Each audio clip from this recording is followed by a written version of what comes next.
Okay, weekly text-based Tanya, where are we up to? Chapter 32. 32. Tanya. 32 and a half. We're in the middle of chapter 32. Right. And chapter 32 in Hebrew is Lamed Beis, which spells Lave. lave, which is a heart, which is the heart of Tanya. And what's the theme of chapter 32? Avos Yisrael. And as we spoke about last week, the heart of Tanya, it's an interesting thing because Tanya is a book about personal development. It's about becoming holier and closer to God and working on ourselves. And yet the heart of that book is a chapter about how to treat others. So the path to your own personal development is actually perhaps counterintuitive, but it's through our relationship with others. Okay, so we were speaking about the fact that the default position of the body-centered person, body-centered means that we identify chiefly with the body and the animal soul, and we regard our neshama as secondary or as incidental. So I am a body that happens to have a soul. If that is our self-concept, then we said something very interesting about love, that it is impossible to have unconditional love. The only way that this ego can possibly love anything outside of itself or other than itself is if there is some type of a payoff to offset the inherent threat to the ego that involves making space for others. So we said that if you are body-centered, you can only love someone else for a reason, and of course, then the love is only as permanent as the reason, and most reasons don't last forever, and so the love doesn't last forever. And even while it lasts, it's not a real love because it's really based on an ulterior motive. However, if one can identify chiefly as a soul, I am a soul which happens to be embodied right now, and that is my primary self-concept, then Avos Yisrael becomes essential. Not secondary, but essential. Not conditional, but unconditional. Because ultimately we recognize the fact that we are all one. We spoke about this at great length last week, that really the Jewish souls are one. And although we radiate into different bodies, that does not really make us separate. From a body perspective, yes, we feel separate, but the truth is we're all one. And therefore, when you identify with the soul, which is the level at which we are all one, then loving the other isn't even an other, it's really yourself. And then you're capable of unconditional love.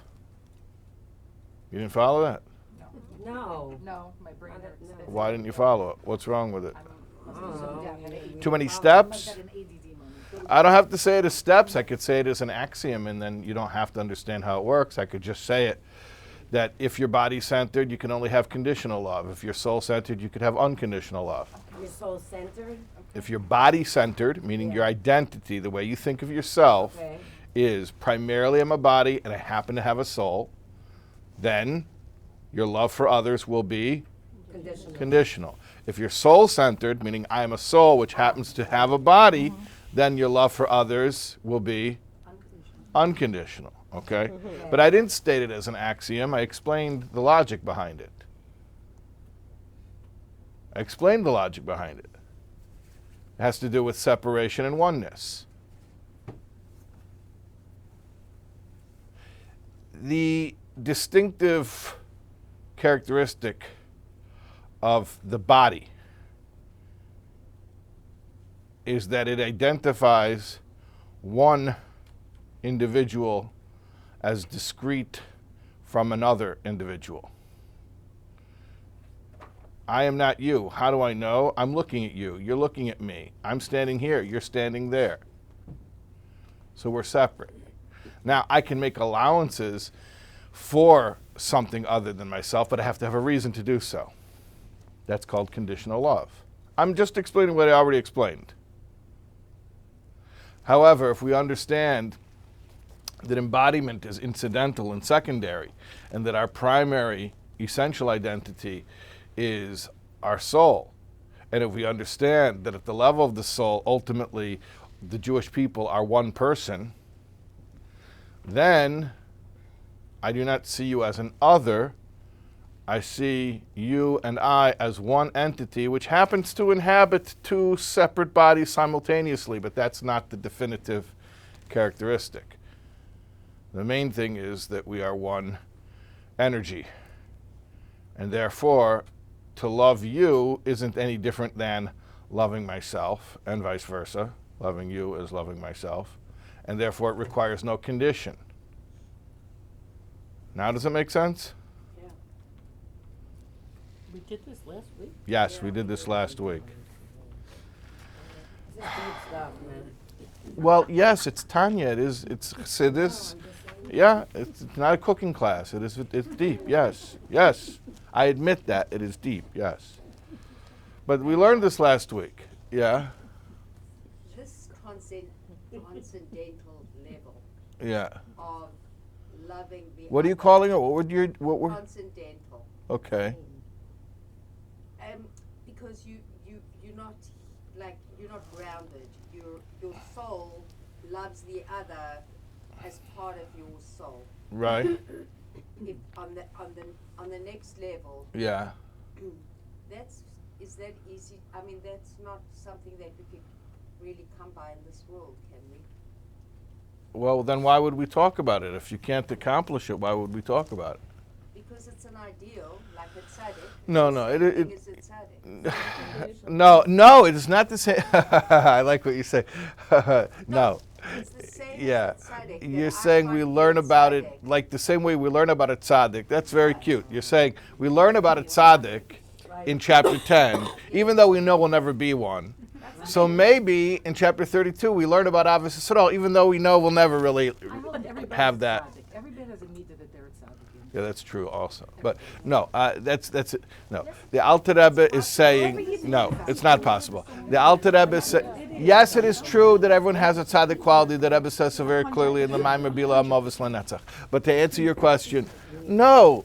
The Alter Rebbe is speaking. This is part of Sefer Shalbein, and he's speaking to regular people, and he is expecting us to have some success here. Obviously, there are levels, but yes, we're supposed to be able to achieve a soul-centered identity, which will allow us to have essential, unconditional love for other Jews. Can Yeah. the Rabbi just explain what the difference is between a soul-centered identity and a tzaddik? A soul-centered. Oh, okay. So you're rephrasing the question. You're saying, what's the difference between a soul-centered identity and a tzaddik? Okay. That's actually a very interesting way to phrase the question. Because basically you're saying, hold on a second, if I really truly identify with my soul, then I'd be a tzaddik. Okay. So identification here, I think it's a relative term. You're right. You're correct. I hear what you're saying. A tzaddik really does identify exclusively with the soul, because there is no other self in the tzaddik to identify with. That is really the tzaddik's identity. All of their desires, all of their motivations, really only originate from one soul, from the godly soul, and the body and the animal soul are just completely subservient to that, with zero conflict. Okay. In the case of a Beinoni, we're talking about somebody who actually does have two different competing sources of motivation. So it's not like I really am only my soul. However, I'm choosing a perspective, and I'm saying this shall be the definitive perspective. In other words, it's not like the tzaddik where there is no other way to see himself or herself. The Beinoni could very well have the opposite view of self. In fact, in chapter 29, when it suited our purposes over there, we did say, you know what you are? You're really only your body, and your soul is secondary to you, because what do you identify with? What are you aligned with? You're aligned with the desires of your body. Because relatively speaking. In context, that was the truth that we needed to hear. But over here, we're saying, we're presenting a different relative truth or context. So to answer your question, yeah, it's definitely possible for a regular person, in other words, a Beinoni, to make a very strong case either way, that I identify as my body or I identify as my soul. However, in this chapter, he's saying, try as much as possible to convince yourself and to buy into that self-concept that is your soul. Okay? All right. Right. Yeah. We're saying here that Hashem didn't find a vessel that could receive light better than Shalom, right? Towards the end of, You brought it up a little bit. Now, yeah. it brings up a Gemara who says that there are cases where we're allowed to hate certain Jews. Okay, we're going to get to that. We're going to get to that. But why do people ask that question? I don't like it because we have permission to hate someone. Okay. All right, but why does it, last week also someone said, well, what if somebody's being difficult and they don't make it easy to love them? And what if, okay, yeah, it happens to be what we're going to speak about today. Yeah, I know, yes. We're going to talk about it today. But why are we bringing it up? Yes, he addresses that subject today about people who the Gemara even says you're supposed to hate them. We're going to talk about that today. But I'm just wondering why anybody's even asking that question. That shouldn't occur to us. Like the Alter Rebbe is doing due diligence to deal with it because it is a question, but our mind shouldn't go there. I'm just editorializing and saying I don't know why we even have that question. There are evil people. Yeah. There are people that have Yes, there are. us in an evil way. Yes, and by the way, that classic question about well, what about the evil people? That can come from different places. Sometimes it comes from a philosophical place. Other times, and I want to actually probably use this as an opportunity to say this now, a lot of times that question comes from unresolved trauma. So if you've been terribly wronged by a sick person, I'm going to ask you not to try to work through that issue today. Because just today, or even you could do it today, but just not. Just like do it in the next 10 minutes. Not in the next hour. How about for the next hour? Let's not do that. Okay. After that, just do it in 10 minutes and resolve it. Well, you could spend the rest of the day thinking about That's in an extreme case. The Gemara talks about you have to hate someone who doesn't. Okay, we're going to talk about it. We're going to talk about it. But you want to know something? Can I say something? And this is not like a rebuke, God forbid. That information should be so painful that even if you know it, you shouldn't even want to mention it. But it is painful. That's why I'm bringing it up. But it should be so painful that you don't want to bring it up. If someone doesn't keep Shabbos, it should be so painful. Okay, but I already told you we're going to talk about it. So what?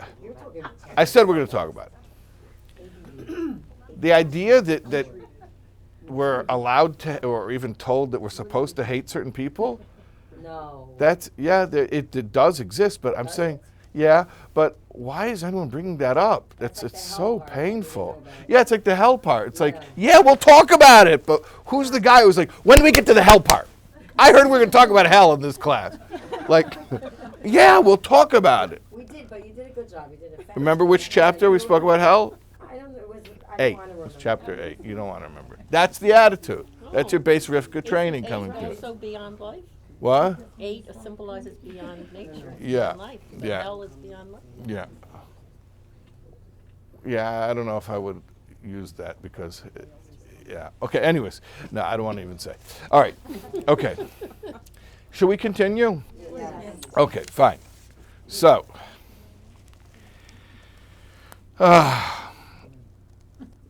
Umasha Kosav Bagamara, and as for what it says in the Gemara, you see where we are?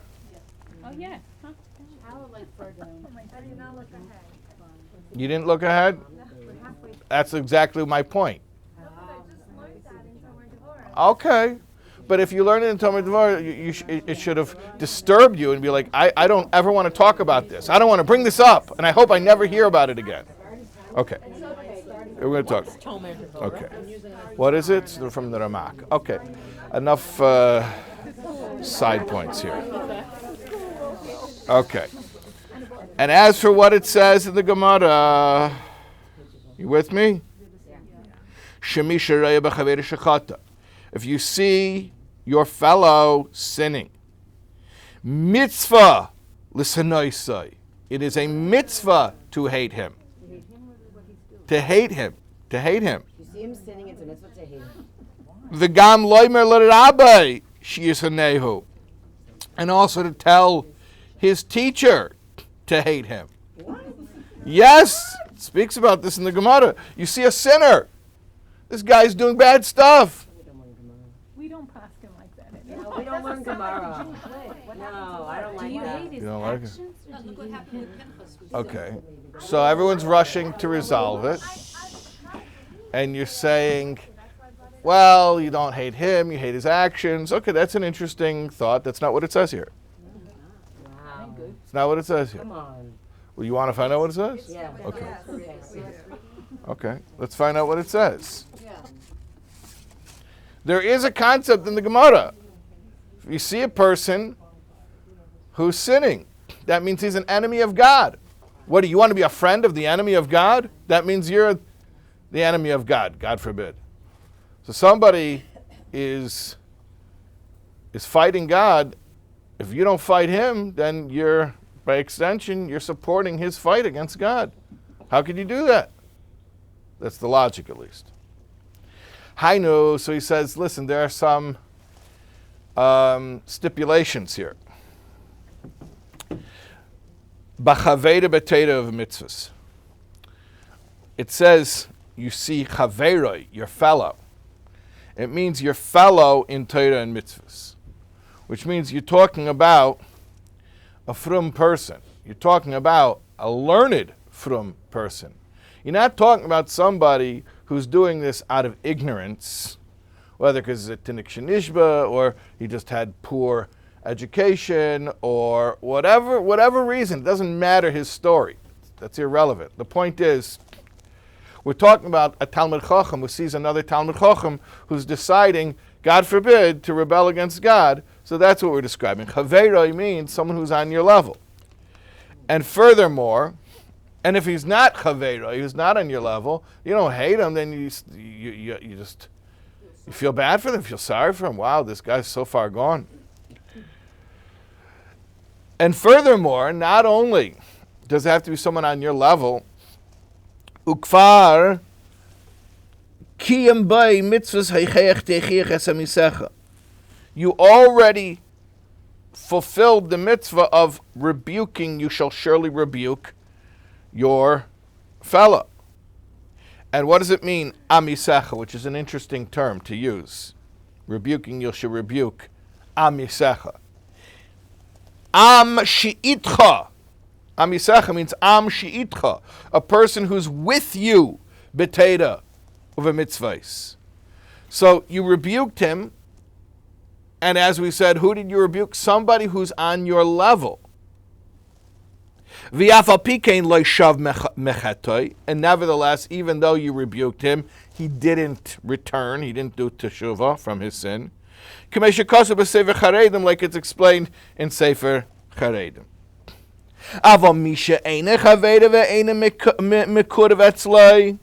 But someone who is not your peer, that's probably the best way to translate it, your peer, your spiritual or moral peer.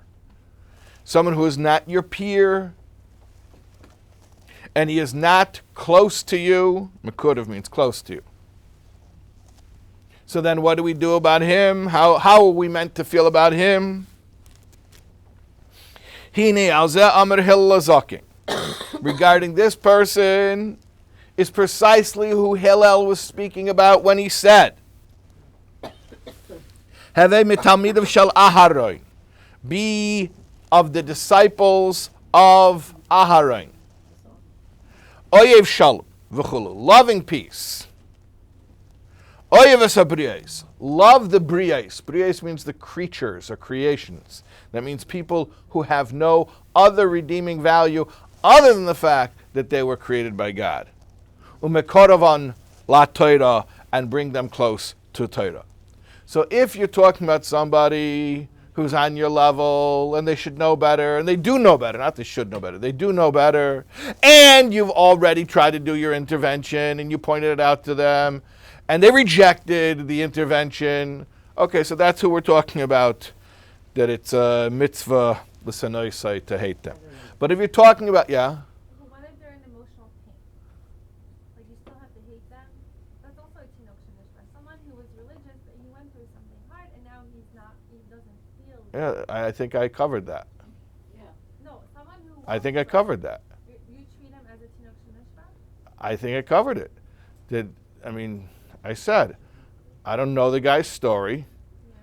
I don't know what led to this, but for whatever reason, he's not. What words do you want to use? He's not on this level. He's not on this level. But that's you're talking about someone who used to be, but is no Mm? longer. He doesn't fall into the category of someone who's rebelling against the Torah. He used to be your peer. He's no longer. What he used to be your peer. You're talking about like somebody like Acher, I'm sorry. like Elisha ben Avuya, the Tana, who it says what was so terrible about him is that he knew better. He knew Hashem's glory. He was one of the great sages. Yeah, and he had the traumatic incidents in his life.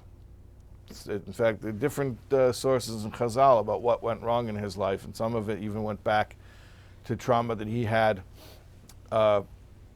in the womb when his mother was pregnant with him. Yeah, Acher, yeah.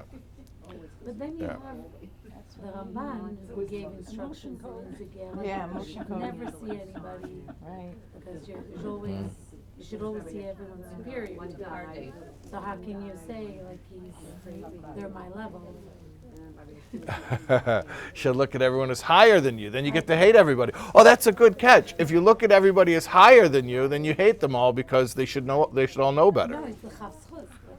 Oh, look, Kafschus. Oh, so you're doing it in a nice way. They're Okay. higher than you. How They're can higher you than not? me. Right. Yeah. But can you just go over the last Well, hold on. What yeah. I was gonna say, you never know, you can never judge another person until Right. you're in their shoes, and you can never be in their shoes, so you can never be in a position to say, he's my peer, so I can hate him. You're saying we can never decide someone's our peer because we never really know. Right, so that means you can never. Hate anybody. Why do they hate anybody? Yeah. Well, they're just telling us they Well, the Gemara says. makes no But can sense. you just go over the last I don't hate anyone. Yeah, we have to unpack this more. This is who Hillel was talking about. Then, Yeah. then can you just go over that again? Yeah. Let's go over that again. Okay. Okay. So there is such a category called briyos. People who are called briyos. Now everyone's a briya. Everyone is created by God. But some people are called briyos because they have no other redeeming quality other than to say that they were created by God. We call those low lives. You got to love the low lives. And you got to bring them close to Torah. So we're not talking about low lives. We're talking about when we say that somebody that you're supposed to hate, we're not talking about the low lives. You don't hate the low lives. No. We don't hate the low lives. No, of course not. We love them and we're a makad of them. We try to bring them close.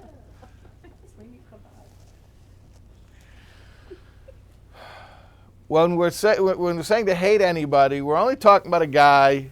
We're just talking about rabbis. Everyone hates rabbis. Okay, You fine. can get behind that, right? Right? Wrong? What about somebody who's supposed to represent morality and they're an immoral person? You're a person. Them. What? They're still a person. Human too. Okay. Rabbis are human. Okay, but I thought this would. Depends. Really? You guys have been so tolerant. I don't believe you guys. You're pretending to be so tolerant. No, I wouldn't hate a rabbi who turned out to be a scumbag. I wouldn't. I would not judge him. Depends what he did. What? You can throw his book. They're held to a higher standard. Yeah, I agree with you. yeah, exactly. Okay. No, I said. Do you want to continue and find out what it's, because we're in the middle of a whole conversation here. Okay. I once went to a Yeah. past graduation, Yeah. and this person who spoke Yeah. said that when Hashem tells neshamas to come down, Right. so he has some are very, very high neshamas, and Yeah. they don't want to come down. because Right. They don't want to do They'll other only come down to special needs children. Right. Yeah, I've heard that Oh, vort. so But when I you think it's a have made up these vort. children and you No, I really do. I think it's made up. I don't think there's a mucker for it. It's very inspiring. Yeah, because they don't want to be chayiv in mitzvahs, so it's only safe to come down to. I don't know. It's inspiring. I don't think it has a source. They come down to suffer. Okay, but why are we talking about this? Listen, can we? Let's get better. You know that I didn't sleep last night because I flew in from Cleveland, and this is, you guys, just, I'm not up to this level of. I can't. Okay, you gotta be. Rabbi, you have to discipline What? the class. You have to discipline the I class. love coming to class because I don't Okay. get to the principal. My mother doesn't go Try to to be, I don't try to on be the corner. quiet. Okay. I will respect you for all the I'm time. gonna make you write an essay. Okay. So follow. So there are people who clearly, how could you hate them? They're on a lower level. You don't expect much of them. You can't hold them accountable to that degree. So those people are already let off the hook. Now, who you want to include in that category? I don't know. Be as liberal as you want. I'm not gonna debate you on that. Loimar, she'af harachikim miteras Hashem v'avedaseh. We're speaking about people who are far from Teiras Hashem and the Aveda of Hashem. V'lochin nikrein b'shem brias ba'alma. That's why they're called mere creations. So such people, the reaction to them should be tzarich lamoshchen bechavlei aveises ava. You should draw them. You should pull them with thick cords of love. V'kulei hai v'ulai. And if you'll do all this, then maybe, just maybe, you will be able to bring them close to Torah and the service of Hashem. Okay, so I don't want anyone to bring up any questions right now because I feel like this is bogging us down. I want to ask a question, and the question is just checking in with you to make sure that you're following. No. We brought up a Gemara. I'm going to recap it, and you're going to tell me if these words make sense, okay? We brought up a Gemara that says that if you see somebody sinning, it's a mitzvah to hate them. So that seems to fly in the face of all the lovey-dovey stuff we've been talking about through this chapter. What are we going to do with this? So the first thing we say is, hold on a second, this is speaking about a very specific case. We're talking about someone who's chaveroi, who is your peer in Torah mitzvahs, and you rebuked them already, you already approached them, and rebuke doesn't mean you threw stones at them. Rebuke means you actually engaged them, and you had a conversation with them, and you explained it to them in a way that should be received. And nevertheless, they're like, no, this is what I'm going to do, and I know what I'm doing, and this is what I want to do. So then, okay, fine. This person, at least for now, they're still in the category of the literal reading of that Gemara of you got to hate them. However, anybody who you may be able to make an argument that really there are extenuating circumstances that explain why you couldn't really expect better of them. It's not so shocking or such a letdown. It's really more like just, it's pathetic, not tragic.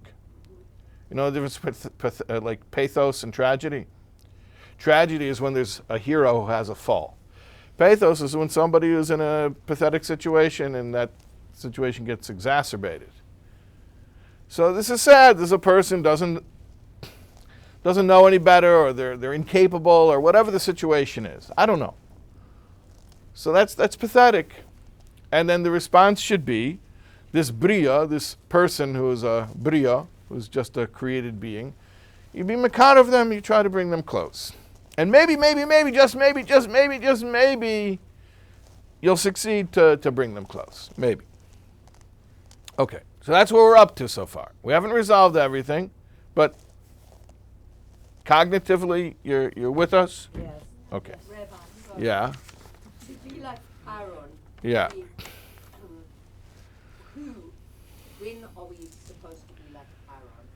When are you supposed to be like Aaron? When you see somebody who, with these people who are called Brios. Oh, okay. Okay. Now, listen to what he says next, and this is a very important line. Vehein loy, and if not, vehein loy, and if not, loy tafsid schar mitzvahs avos reim. He doesn't lose the reward or the value of the mitzvah of loving your fellow. Hear what he says is very important. No. He says you see a guy who's on a level of briyas ba'alma. You should love him and try to be makar of him, and maybe you will be makar of him and you'll bring him close to Torah and Avodas Hashem. But if not, okay, you still did the mitzvah of avos reim, of loving your fellow. It's a very important point. In other words, this is not utilitarian. It's not the ends are just, or the ends justify the means. This is not, well, because I'll be makar of him, so therefore I'm going to love him. Really, I don't love him, but as a strategy, I'm going to love him because it's justified in the hopes that I'll get him to do mitzvahs. In this case, He's making it very clear that if you love the guy and it doesn't help him move one iota in his service of Hashem, you still did a good thing. Because it has inherent value. Because avos reim is a mitzvah, and every mitzvah has infinite inherent value. So even loving this guy, and you weren't makar of him. It didn't affect him. It didn't make him stop sinning. It doesn't matter. You still accomplished something. You did a mitzvah. It's not utilitarian. It's not strategy. It has a value. There's a great story I heard, which I think brings out this point better than any story I've ever heard. And actually, I heard this story when I went to Flatbush to Tavi Fishoff, to the Twisted Parenting Crisis Center. And he told a great story about the Bais Yisrael. The Bais Yisrael was the Ger Rebbe after the war. He was the Rebbe after the Holocaust, and I think he was nifter sometime in the 70s, in the 1970s. So during a very tumultuous, difficult time in Klal Yisrael. Anyways, so and Avi's father was a Ger Chassid. So although interestingly, I believe he told me he heard the story from Rav Avram Shur Shlita, who's a Litvak. So it's interesting. A Ger boy heard a Ger Maisa from a Litvish Gadol. But at any rate, it doesn't matter. The story's a story. So the story's about the Bais Yisrael. The Bais Yisrael was the Ger Rebbe. On Yom Kippur, His name Yehuda Arim. No, Yisrael. His name was Yisrael. Yisrael Alter. So he in Ger, they have a hafsaka on Yom Kippur. Different communities have different customs regarding the break in between Musaf and Mincha. In Ger, there's a little bit of a break. So apparently, the Bais Yisrael was coming back to Shul for Mincha, and it was during the Hafsaka, or maybe he was even leaving. He was leaving from Musaf, and it was the beginning of the Hafsaka. The point is, it was the break between Musaf and Mincha, and he saw some guy who was sitting out on the street, who hadn't been in shul, had no intention of going to shul, a Jewish guy who was not frum at all, and the Bais Yisrael engaged the guy in a conversation. They started talking, which in and of itself is a remarkable thing, the holiest day of the year. And here's a Rebbe of an enormous community, and what is he doing? He's speaking to one guy, and a guy who's not a member of his community, in fact, the guy who's not even frum. And he spoke to him through the remaining break, and when it was time for Mincha, he didn't come to Mincha and continue conversing with the guy. And even through Ne'ilah, he continued conversing with the guy. And all through into the evening, he didn't come into shul. Not for Mincha, not for Ne'ilah. It's a remarkable story. I mean, it's unbelievable. If I hadn't heard it from a reliable source, I wouldn't even believe it. And he just hung out talking to this guy. But that's not why it's a good story. Why I think it's a great story is because of how it ends. The guy didn't become frum. See, if it were a cheesy story that the speakers like to use, so it would have a nice reveal at the end where you would find out that this guy, because of this Yom Kippur, that the Bais Yisrael took time out to speak to him, so that shook something in him, and then he came back, and now his children, his children's children, and great-grandchildren, yeah, it'll be beautiful. That's not what happened. That's not what happened. Outwardly, at least, there was no change in this guy. At the end of his life, before the Bais Yisrael passed away, he wasn't well, and he was making a din v'cheshbon. He was sort of going through his life, thinking about different things he had accomplished, and he accomplished a great many things as a manig. And he recalled that one incident, that one Yom Kippur, that he spent talking to this guy outside on the street. And he said that this is one avaira, he called it an avaira, this one sin, that I have no charuta, I have no regret. I have no regret about it. Unchotsch, as ich hab gar nicht aufgetan. Even though I didn't accomplish anything. And I have no charuta, I have no regret about that story. To me, I heard that, and I was like, that's Perek Lamed Beis of Tanya. Because this is what he says. V'hein loy, and if not, loy hifsid schar mitzvahs avos reim. Doesn't matter. You still have the inherent infinite value of the mitzvah of avos reim, of loving a fellow.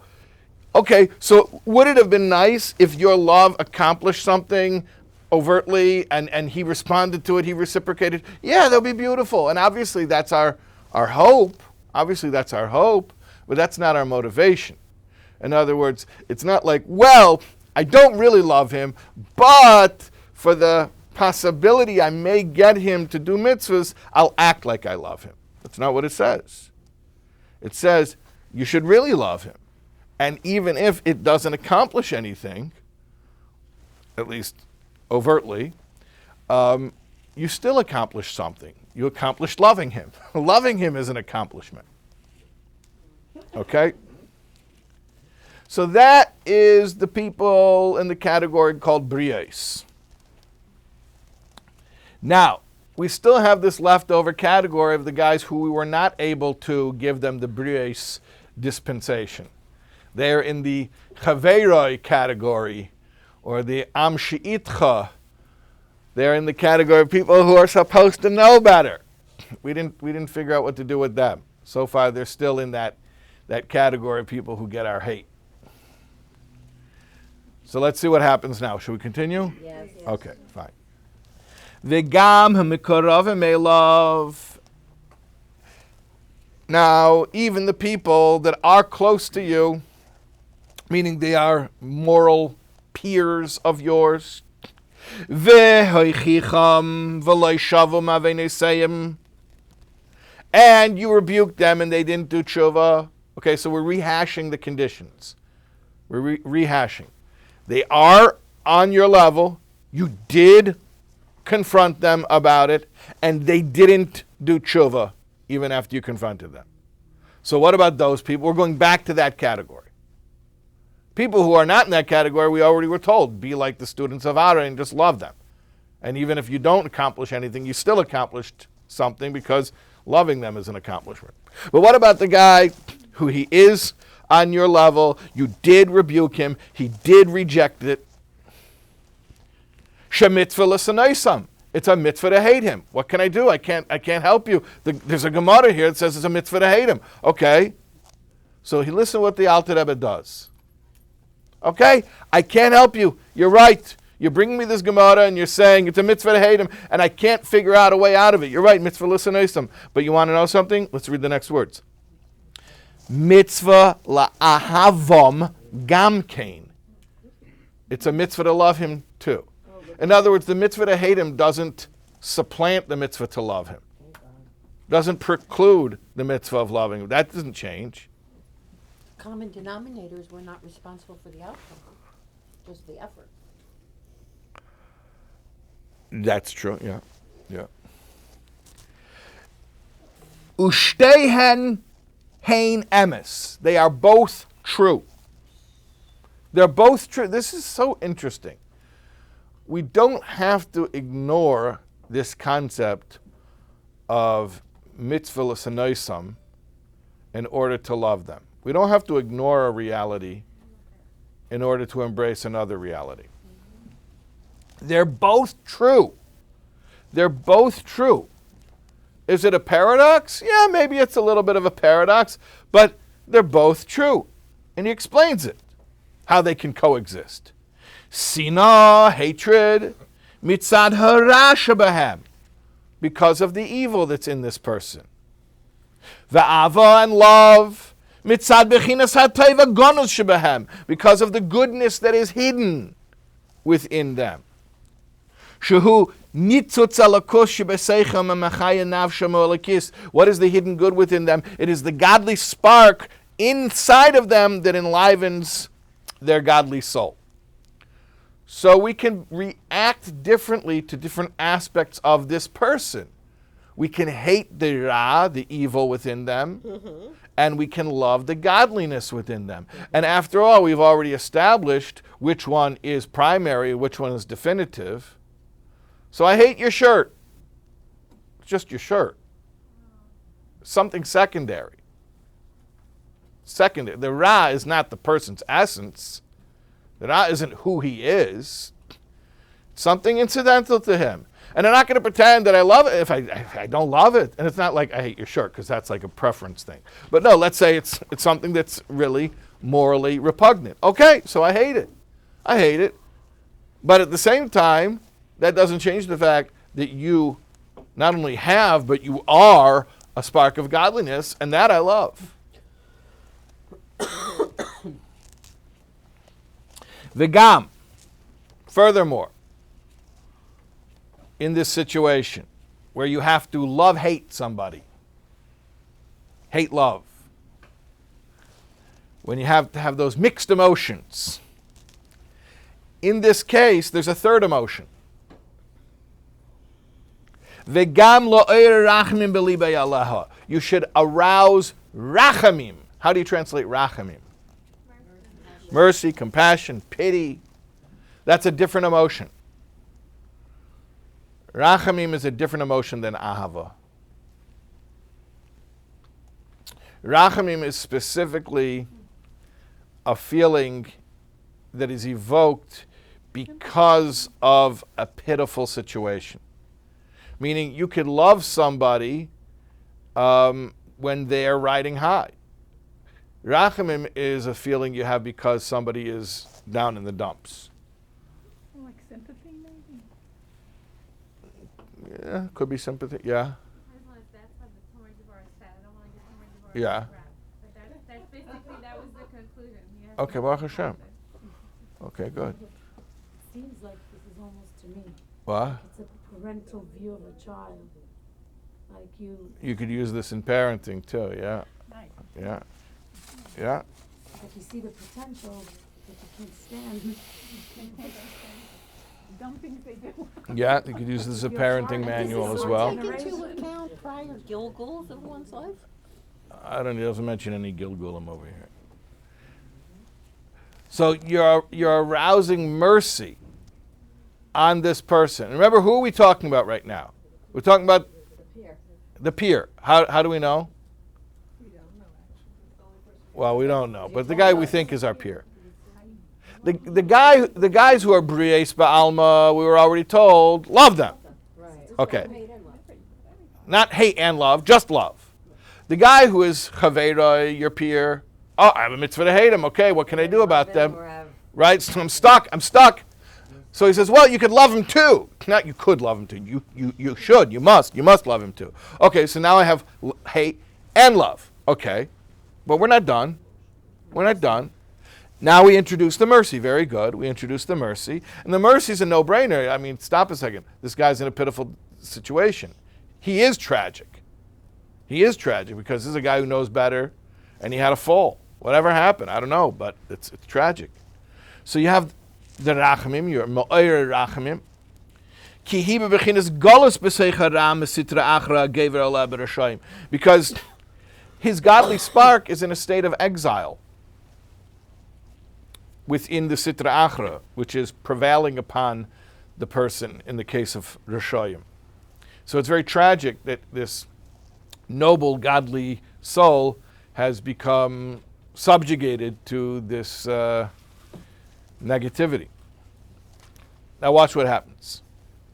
V'harachmanas, and the compassion, the sympathy, the pity, the mercy, mivatelis hasina, negates, cancels out the hatred. Umo'ereres ho'ava, and arouses love. Kinedim mashakosov, as is known from that which it says, Le'yankiv eshapodo as Avram, Jacob who redeemed Abraham. There's no story where Jacob redeemed Abraham. That didn't happen on the terrestrial level. It's a reference to something spiritual that not only happened, but happens. Yankiv, we know the three Aves, Avram, Yitzchak, and Yankiv, are Chesed, Gvura, Tiferes. So Yankiv is Tiferes. Tiferes is Rachamim. Avram is Chesed, Ava.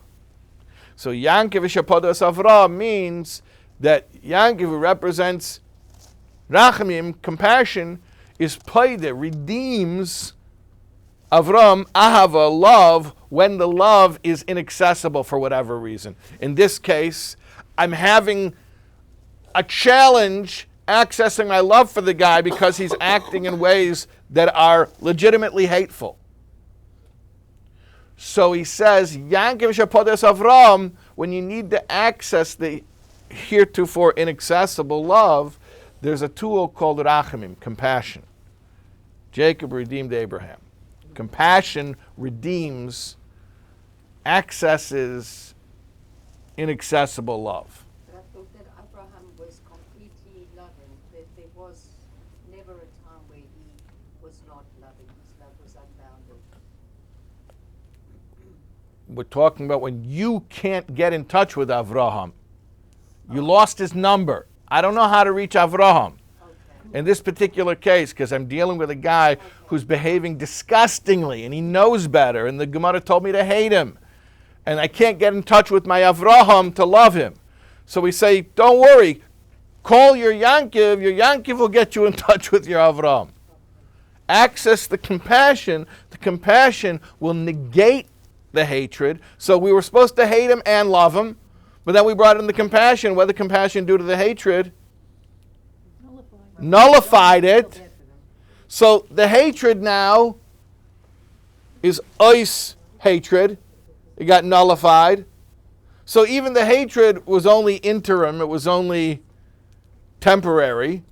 Yeah, we have to hate him. It's a mitzvah to hate him. But now we've nullified the hatred through the compassion. And now what do we have? We have the love. We only have the love. And the compassion. Well, the compassion really is in order to access the love. But it stays there. It doesn't go anywhere. Well, even if he stops behaving in a pitiful way, then it's no longer necessary to be compassionate because there's nothing pitiful anymore. We'll still have that love. He says in brackets, and when David HaMelech said, I hate them with consummate hatred, with unmitigated hatred, who was he speaking about? Ella al-haminim v'apikorsim. He was speaking about the heretics and the, what do you want to call it? Apikorsim? How are you going to translate it? She'ein lohem chelik be'elokei Yisrael, who have no portion in the God of Israel. Kedisa b'Gemara Reish Perek Tezayin the Shabbos. You're talking about people who are unique Torah scholars, not just they're frum, they are well-versed, expertly versed in all of Torah inside and out, and they nevertheless reach completely beyond the pale conclusions that are undermining all of Yiddishkeit. So then we're stuck. But an argument not only can be made, but I think I'm not saying this for the sake of being lovey-dovey, that I don't know if our generation has, I don't know if for many generations already we've had people who are even on the level to be called minim vapikorsim in this context. So probably they fall into the category of what the Alter Rebbe explained as chaveroi, which is a relative term. I was thinking the Terry Cartha, actually. Or even, Okay, so everyone, let's list all the people you think might qualify. And let's put it on YouTube. Rabbi, What? or even, we're not on the level of David HaMelech. So it's not for us to look at a Shemitah Geira and say, no, he must be killed. Mm-hmm.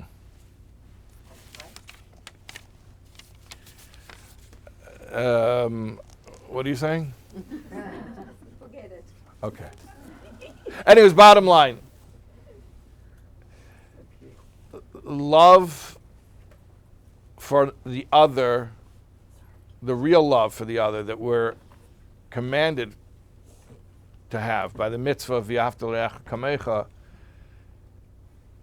ultimately is not a love for an other. It's a love for our true selves. That's the point of Perek Lamed Beis of Tanya. So you have to understand your true self, the true oneness of all Jewish people. The only way to do that is to get over our fixation on our embodiment, and then we'll be able to love automatically. It'll flow from that self-concept. And even in a case where somebody's behaving in ways that interfere with that, so we have ways of dealing with that as well and getting back to the essential love